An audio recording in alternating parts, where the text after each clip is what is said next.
In this photo retouching demo for the 57 Chevy, I'm going to focus on an update in Photoshop CC 2021's Camera Raw interface. It's kind of a blessing and a curse when Adobe updates the program. Okay, you get used to the way it worked, and then all of a sudden in a new update, they completely change things. And it's really annoying until you get the hang of the updates. Then once you get it, then you start realizing, how did I ever live without this? Okay, so I had an older update or an older tutorial video for this. And a lot of students got confused when they went into Camera Raw because I recorded my video when I had Photoshop CC 2020. And I showed them Camera Raw, and they updated to Photoshop CC 2021, and Camera Raw looked totally different. So I want to do an update video here. Okay, what I want to do is color edit and color retouch this photo. You got to keep in mind when you're doing a photo retouching project, the original photographer took a photograph of his car, but he didn't take the photograph during a nuclear apocalyptic landscape where the sky is orange. There was a dark blue car on, or a dark car, I just know it's blue because I've done this before, but there was a dark car on a green lawn on a bright sunny day. Those original colors are still buried underneath all this muck, and we need to get those colors to come back out. You'll also see if I zoom in to the right, it was printed on this terrible photo paper. So I got to clean up the surface, and that surface cleanup is where the update to Camera Raw is going to come in. So this is typical of photo retouching projects. Whenever somebody sends me a photo, it's amazing how many people can't bother to scan a straight photo. They just throw it on their scanner, send it to me, and then I have to clean it all up. So that's what I'm going to do here. I'm going to start by clicking on my crop tool, and as soon as I do that, I get the crop bounding box. But instead of clicking and dragging and trying to straighten this out by eye, I'm going to come up here and click on the straighten button right there. It's like a construction worker's level. So I'm going to click on that, and then like a tape measure, I'm going to start this little plus right on the straight edge of the photo at the bottom and click and drag. And this long line allows me to line it up on the bottom edge of the photo so I can measure the angle of that photo. And as soon as I let go of the mouse, it straightens out the photo for me. So now I can just pull the top edge just down inside the edges of the photo, because you want to cut off any sliver of white space. So I don't want to try to stop right on the edge. I want to come in just a little bit. And I'm going to do that on all four sides here. We'll pull the bottom edge up. Now keep in mind, your crop tool bounding box has sharp corners. The original photo had a rounded corner. So I'm going to hit return or enter on a PC. That will accept the crop. And that's good. I don't have any white space around the edges, but I do have the four white corners. So I'm going to take my zoom tool, zoom in here. If the corner goes off the screen, I can always hold my space bar for the hand tool and pull this over. Now I'm going to come down to my clone stamp. 1, 2, 3, 4, 5 tools down on the right. I'm going to click on it, come out, and that is a really small brush tip. So on a Mac, I'm going to hold my Control key and my Option key. And now when I click and drag to the right, I can make my brush tip a little larger, drag it to the left and make it a little smaller. When I'm using the clone stamp, I always want my brush hardness set to 0. I want a soft brush. I want to blend pixels together. So this is pretty good right about here. My diameter is about 80 pixels or so. I can hold my Option key on my Mac. If you're on a PC, let me step back a step. If you're on a PC, you would hold Control, Alt key, and right click with your mouse to do that same function. Control key, Alt key, and right button mouse click to resize your brush. If you're ready to clone, on a Mac, you hold your Option key. On a PC, you hold your Alt key.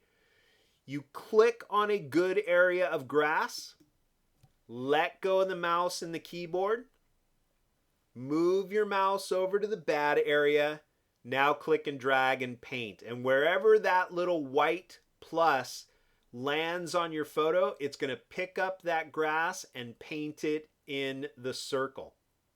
Okay, that's how cloning works. I can hold my space bar for the hand tool and flick this across the screen. It's called flick panning. And I'm going to do it again. Option click right here, Alt click on a PC. You let go of everything, move over to the bad area, and then paint. I'm going to hold my space bar and flick this down. And I'm going to clone some of this tree. Option click here, paint up there. If I run out of room, I can just go down again. Option click down there, paint up in there. Again, Option click on a Mac, Alt click on a PC, space bar, and I can flick this across the screen. And luckily in this photo, all four corners were just plants. So I'm going to Option click way down here. Now I come back up here and just paint more of the base of that tree up there. When I want to see the full result, I can take my magnifying tool, click and drag to the left. And when I zoom out enough, the whole image will pop on the screen. And now I've got nice, sharp corners. Okay, the next step. I always want to save my steps in terms of layers. So now that I have done this color editing or this photo retouching, I'm ready to do my color editing. So I'm going to hit Command J on a Mac. That would be Control J on a PC. And now I've got a copy. Okay, Command or Control J means duplicate. I don't know why it's Control J or Command J, but J means duplicate the layer. So here's what I'm going to do. I have all this bad color, and I'm going to do this by process of elimination. I could try image and try auto color, but that doesn't quite work. That color looks weird and kind of dirty green. So I'll go to edit and undo that. I'll try image auto contrast. That just made it even brighter orange. I don't want that, so we'll undo that. And I'll try image and auto tone. Still doesn't look right. So I'm going to go to edit and undo that. I know this image has a lot of red in it. So I can go to image and adjustments. If I go to levels and I take my levels dialog box, I have highlights, which just makes the brighter colors even more terrible. I have my shadow slider, which makes the bad color just look even darker. So levels is not working. I'll cancel that. I can go to image adjustments. Let's try hue and saturation. Okay, if I know there's a lot of red, I can target the reds. And now I'll just desaturate by dragging to the left, but that looks really old and washed out. Got to cancel that too. That's not working. I can try image menu, adjustments, photo filter. And if I know this photo has a lot of red or warm values, I'll try cooling values. That doesn't really work. That doesn't really work. That doesn't really work. Even if I crank this up, then the photos are just going to turn blue, so that's not working either. This is when you start to panic and go, okay, great, nothing's working for me. But here is the trick. The method that you use for color retouching really is based on the quality of the contents of the image. And what I mean by that is I know that there is supposed to be color here. I know there's supposed to be color in the car. But I also happen to know that this was photographed on a street. So I know there is gray in this photo. If I know there is gray, that's going to help me to determine which method I use. So I know since the street has gray, I'm going to go to Image Menu, Adjustments, and Levels one more time. Okay, the difference now is I'm going to use these 3 eyedroppers. Okay, this breaks down your image into its most basic components: highlights, midtones, shadows. So I always start with the white eyedropper. It says sample in the image to set the white point. So I'm going to click on that and click on this white of the bumper, or it could be the white of the car, either one. But I know there's pretty much nothing going on here. So I'll click on that white of the bumper. That is the whitest, brightest point in this photo, which kind of matches the car anyway. Then I switch over to the left side and click on the black point dropper.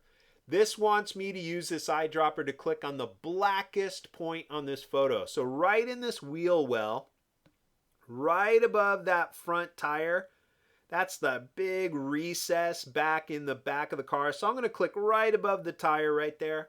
That is the blackest point on this photo. Now the magic happens when I click on my mid point, my gray point. Okay, I am going to come out here and I'm going to focus on this little oil stain in the street. That's like a default kind of a medium gray tone. These are lighter grays, but this is a medium gray. So when I click right there, look at that. There was a blue car in there the whole time. There was a green lawn in there the whole time. That's awesome. 3 clicks, and I go from apocalyptic nuclear holocaust to this. That's pretty cool. That's pretty powerful for Photoshop. I could take the midtones, maybe lighten them up just a little bit. But I do have another trick for lightening up a photo. So I'm going to bring it up just a slight bit and click OK. So we went from this to this with 3 clicks of an eyedropper. Okay, this photo, since somebody sits there and takes a photograph of their car, they love their car. They're probably washing that car every single weekend. They're waxing it and polishing it. They're taking pictures like it's their kid. But this car looks really dark.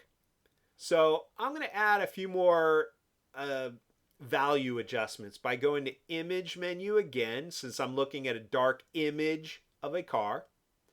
Make further adjustments by going to Shadows and Highlights. And just by default, when you click on this, it's like lighting up the area.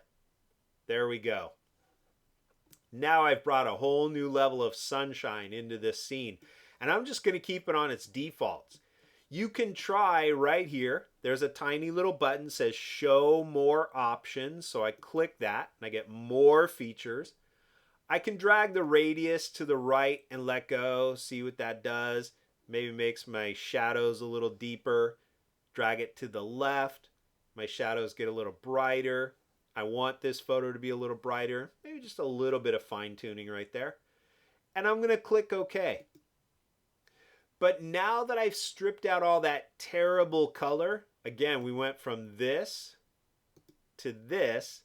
Now I can start to also see all this terrible texture because it was printed on that cheap dimpled Kodak paper. These are like dimples like on a golf ball. And when you get those little recesses, those little cavities, when you scan an image, they're all going to show up. This looks terrible. I don't like the surface texture of this paper. So here's why I did this update video, okay? I'm going to use Camera Raw to edit the look of the surface quality of this photo. And you go right up here, Filter menu, Camera Raw Filter. All of these little buttons have now changed here in Photoshop CC 2021. Okay, they're all going to look like this. In the past, you got a list of icons across the top. Now they're little pop-up windows. You can either zoom in or zoom out. So if I want to zoom in a little bit, I click and drag to the right, click and drag to the left. I want to zoom in a little bit so I can see this overall texture right there. And to get rid of that surface texture, I'm going to go to the detail window. I can just click anywhere along here and that'll open it up. And I want to come down to the noise reduction. Okay, these two are grayed out because they're not going to become available until I activate a value for the noise reduction. And this is a lot of texture, a lot of noise. So I'm going to drag the noise reduction to the right. And I'm going to drag it way over. I can start to see all that texture starting to fade away. I'm going to drag it over to about 90, like really crank it up. You can see this starting to soften out here. Still a little bit still going on. So I'm going to drag the amount of detail to the left. Subtract the amount of detail in that texture. I'm going to drag it to about 20. You can really see this starting to smooth out, which looks great. Contrast, that just adds more differences in the values. You don't want to do that because then you're going to start to see the texture again. The whole point was to get rid of that texture. Under color noise reduction, this is not really going to do anything. I'll drag it over, doesn't really do anything. Drag it back, you don't really see any changes. So I really want noise reduction at 90, detail at 20. This looks really good. Okay, if I click and drag to the left, look how slick that image looks. I can click right here to close that detail panel. Maybe come down to color grading. And this is another new one in Camera Raw. So my shadows, if I click and drag anywhere in here, like that, you can see how my shadows are getting more green or more blue. So I might want to go a little bit over here, maybe warm up this photo. You can see as you go further out, you're getting more of that color tint. Might want to warm it up just a little bit on a nice sunny day right there. And you'll notice you've also got a slider. I can drag this to the right. I can drag it to the left for more contrast. Just do fine-tuning adjustments. My midtones, I can go a little brighter, a little darker, just to get the right value that I want, the right feeling for this photo here. And I'm going to go with that. I think that looks really good. So I can click right up here, close that up again, and this is looking really good. So I click OK. There we go. The only thing that noise reduction is not going to fix is these really large blotches of noise. So when you have little small areas like that, I'm going to go to the fourth tool down, my spot healing brush. And I just spot them out like this. Just tap on them. Just a few taps here and there. And I'll really look for just the really big ones for now. Get rid of the ones that are really unsightly, that really stand out to me. Let's drag some of that out here. Tap, tap, tap. And depending on how much work you want to do, you can go crazy with these. I'm really just going to look for the big ones here that stand out to me, like that and that and that. A couple of them here and there isn't going to bother me that much, but the ones that really jump out like, whoa, where the heck did that come from? I want to get rid of those. So I'll just kind of randomly tap on a few of these that I don't like. And we'll tap right in here, get rid of some of that. And then we'll come down here, tap on a few of these little blue spots, and look around for any other unsightly little blue spotted areas that do not look right. There we go. Tap, tap, tap. I usually do little taps because you don't want to click and drag like that. It might leave a little streak in your photo. So I look for the big ones that stand out and just tap them out. And get a few more up in here. See right in there. That looks like a little blue thread landed on my photo for some reason. All right, this is looking pretty good. Get a few more of these blues out of here. Okay, like I said, you can go on and go crazy with this, but those are the ones that really stand out to me. Here's before, and there's after, looking really slick. The only other thing I want to do is maybe add a little more blue to come out in this photo, because this car was parked outside, and obviously you're going to get the reflection of the sky coming down on that hood. So right over here, if I press and hold, I have my dodge tool, which makes areas brighter, my burn tool, which makes areas darker, and I have a sponge tool. Okay, what I'm going to do with the sponge is come right up here and set it from desaturating color, which means pull the color out of the photo, to saturating the color. I want to add a little more color. The default flow of this is 50%. That is way too strong. So I always recommend for any of these toning tools, you set the flow to about 10%. Okay, and what that's going to do is allow me to gradually increase the color. So I'll hold Control and Option on my Mac, make the brush a little bigger. Remember, that's Control key and Alt key and right click on your mouse with a PC to increase the brush size. And now, just like waxing a car, I'm just going to wipe it in one clean pass. Just click drag, drag, drag, drag, drag, drag, drag. Barely saw any change, and that is good. I didn't go overboard and ruin my photo. So if it's not enough, I drag it again. Looks good. Maybe a third time, bring out just a little few hints of blue right in there. It's subtle, but I noticed the difference, and that's all I wanted. Okay, there we go. A nice touched up photo with the updates to Camera Raw. And that's how you retouch a classic Chevy photo going from before. Keep in mind, all those colors were in there. We just had to use the right methods to bring them out. Alrighty, there you go.